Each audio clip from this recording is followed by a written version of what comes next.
日同大家煲一個下火嘅苦瓜鹹菜黃豆排骨湯。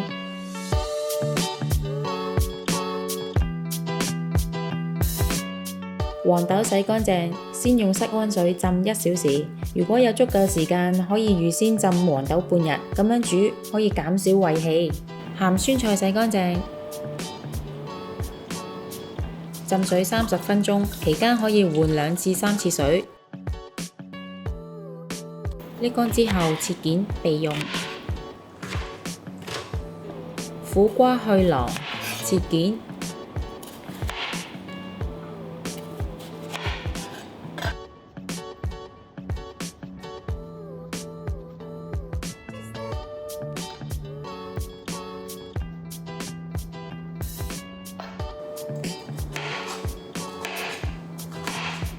之後用鹽水洗乾淨，咁樣可以輕輕去除苦味。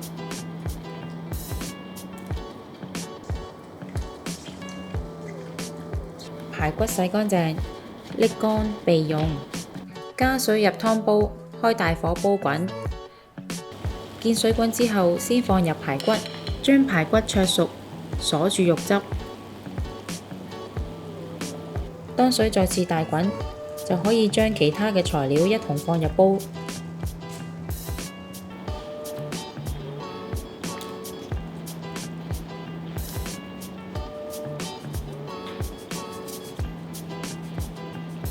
用大火先煮10分鐘，再轉中火直至氣門跳動，之後轉細火煲1.5小時。煲嘅時候記得保持氣門跳動。